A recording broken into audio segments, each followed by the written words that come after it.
Someone once said that every email operating system ought to have a particular button that you could push to say on send.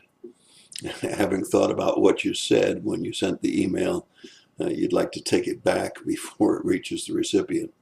Or postings on Facebook, instead of post, it would say on post before it ever appeared on the public ministry Facebook.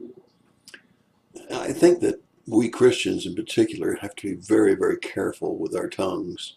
There's scripture after scripture that talks about the carelessness of the tongue and how much danger it can do and what a terrible weapon it can be. I'd like to give you some on-speak buttons that you ought to push before you open your mouth and speak.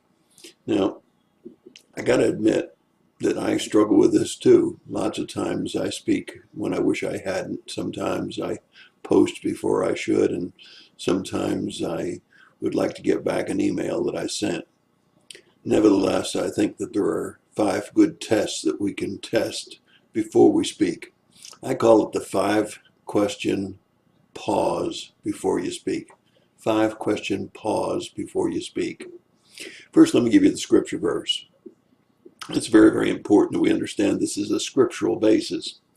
1 Peter 3, 8 through 12. To sum up all of you, be harmonious, sympathetic, brotherly, kind-hearted, and humble in spirit, not returning evil for evil or insult for insult, but giving a blessing instead. For you were called for the very purpose that you might inherit a blessing. For with one, for the one who desires life and to love and to see good days must keep his tongue from evil and his lips from speaking deceit. He must turn away from evil and do good. He must seek peace and pursue it. For the eyes of the Lord are toward the righteous, and his ears attend to their prayers. But the face of the Lord is against all those who do evil. In our church, we've been studying prayer, and we talked this past week about the righteous prayers, the righteous man's prayers. And here's a very good verse for that, verse 12. For the eyes of the Lord are towards the righteous, his ears attend their prayers. So we need to be sure that we have a 5-question pause before we speak, particularly before we answer. The first question in the pause is, am I angry? Most of the time when we get into trouble, we speak out of anger. And that's a very bad and very dangerous thing, because oftentimes we only make situations worse. So pause and ask yourself the question, am I angry? If I am, let me just hold back from saying anything until I've gotten my composure back. Number 2, is what I say totally honest?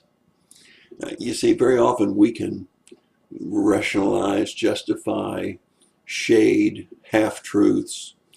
Is what I'm going to say totally honest? The third pause is it helpful? What I have about to say or what I'm about to write, is it really helpful to the situation, or will it only make it worse?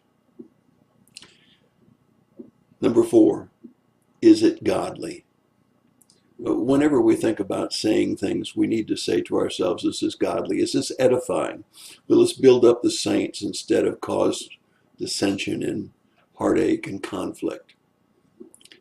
And finally, number 5, am I saying it in love? You see, we can agree and we can disagree, but when we disagree, we need to do it in an agreeable fashion.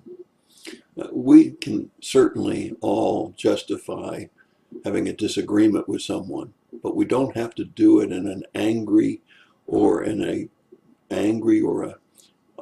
hurtful kind of a way. When we say something, even when we disagree, we can say it in love and agree to disagree. So here are those 5 tests. The pause before you speak, the pause before you write, the pause before you push the button to say post or send. Am I angry? Is what I have to say totally honest? Is it helpful? Is it godly? Is it said in love? Good test. And remember, when you take time to ask yourself those 5 questions, you also give a chance for your anger to settle a little bit. Bring your mind back to spiritual things and what God says. Harmonious, sympathetic, brotherly, kind-hearted, humble in spirit, not returning evil for evil, and always making sure it's not an insult for an insult, giving a blessing instead. And then God will hear your prayers because he attends his ear to those that are righteous, but he turns against those who do evil. That's your thought for the day. God bless you and have a great day.